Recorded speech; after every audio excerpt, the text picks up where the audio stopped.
What is going on, guys? I'm back with yet another instant reaction on the Raiders and the Commanders game. This game reminded me of the Bengals and Vikings game. The Commanders were just early. They jumped on the Raiders early. They were up by a lot. Marcus Mariota, I really didn't expect much from him in this game. I expected him to do very little. It's good to see that he still got some football left in him. So if you picked him off waivers for your 2 QB league in your Superflex leagues, you are sitting pretty today. I think he did quite well. Rushed for one, another touchdown. But yeah, he was pretty prominent in the run game for them. What 6'4", 40. I mean, that's a good day. And then you add one touchdown, you're sitting pretty. On the Raiders side, Trey Tucker is the highlight of this game. If Trey Tucker is anywhere next to your waivers, he should be off of it like yesterday, right? This is a guy I recommend that we look into. I think a few weeks ago, he's definitely this is a breakout game for him. If they're going to double team Bowers and Jacoby is not going to step up, I think he's the third guy in that offense, at least in the past game, to really the third guy of note. So if Trey Tucker's on your waiver wire, go and pick him up. For the Commanders, in terms of the run game, there's not really much. There's not really one person to trust in that run game. Right now, it is. I mean, I was going in here. I was like, okay, I'm super excited to start JCM, but he also really didn't. He didn't have. He wasn't involved in the offense earlier on, right? It was Chris Rodriguez.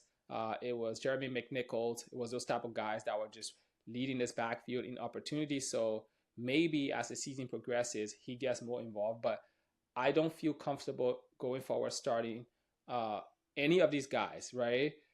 Because I think it'll ebb and flow week to week. Debo Samuel was also involved in the run game here, so it will really change from week to week. So keep your eye on that backfield. If you feel comfortable going with Rodriguez, go and pick him off waivers. But I'm not going to spend my waiver dollars in on Rodriguez. I think he's off more waiver wires anymore. Anyways, when Eckler got hurt, I think a lot of teams picked him up, and so keep your eye on JCM. Maybe he gets more opportunity going forward, but this one, looking in early, it wasn't pretty. And I think because they had such a big lead, they were able to feature and really give all of these guys opportunities to just kind of see who pans out here. But yeah, so keep your eye on that backfield. Right now, I just don't know who to put in my lineup. Right, I'm not saying don't own them, but I don't know who to put in my lineup every week. I'll be a little skeptical going into this week if I have to start JCM in the leagues where I have him. I don't have Nichols or Rodriguez in any of my leagues. Hopefully, Jaden Daniels comes back soon and we can get back to a regular scheduled programming here. People have already starting to trade him because he's not coming out of the gate like he did last year. So I'll say there's an opportunity here to that he gets better as the season goes on. It's pretty early in the season to start trading that guy, especially the fact that in 2 QB leagues, in Superflex leagues, people spend so much money for to basically on him, right? And to trade him away now for what's his name, Jared Goff. There's a trade right now in one of my leagues for Jared Goff.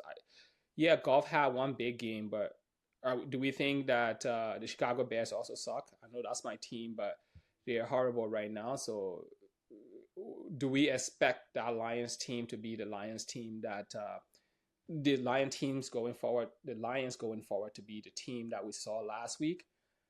I don't think so. I think the truth lies somewhere in the middle, right? It's like the law of averages. They are not like the team we saw last week. They're not the team we saw in week one. They are somewhere in the middle.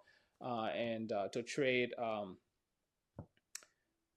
Jaden Daniels for Jared Goff is a bold one. But hey, I can save you as a commissioner. I can save you from yourself. If you want to make that trade, go ahead and make that trade.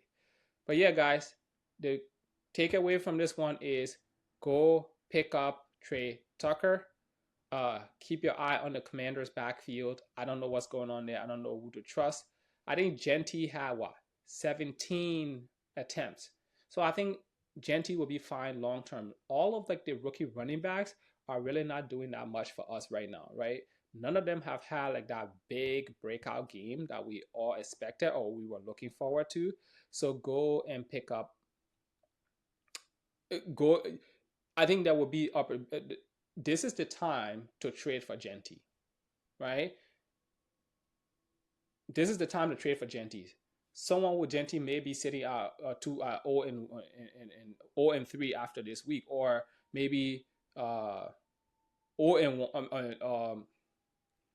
They've got one win thus far, right? So I think managers with Genty and those type of big name rookie running backs are going to be desperate. So there's an opportunity here to take advantage of that and get them. Guys, you can also go after Brock Bowers, right? I mean, based on how much Brock Bowers was going for in drafts, I mean, like people were spending insane amounts of their budgets on Brock Bowers. He hasn't produced like he did last year. I think the play here is every year when we were doing this draft, let's look for this current year's version of those players, right? We expected Bowers to be the everything do it all in this offense. I think teams have been taking him away as an option in that offense, and that means that guys like Trey Tucker are benefiting from that. I would like to see the Raiders feature Genty in the pass game a little bit more, just to counteract what's been happening with guys like Bauer. From like the Commander side in like the pass game, uh, Terry McLaurin had like that big play, what 56-yard catch. If you were playing in one of my leagues where there's a bonus for 40, 50-yard plays, that's a good game for you. But like, there's just not much else to write about in this one. Tebow Samuel was quiet. I think the pass game here again will ebb and flow week to week. I think McLaurin will get better with time. I think Debo will have his moments. Ertz had a quieter game today, but he also did well last week. So again, you will see these different ebb and flows in the different players on this offense, and I think there are better days ahead. Okay, guys, that is it for this one. I think there will be better days for Genty. So if you can find an opportunity to trade for Genty right now, I'll do it. I think that often gets better as they figure things out.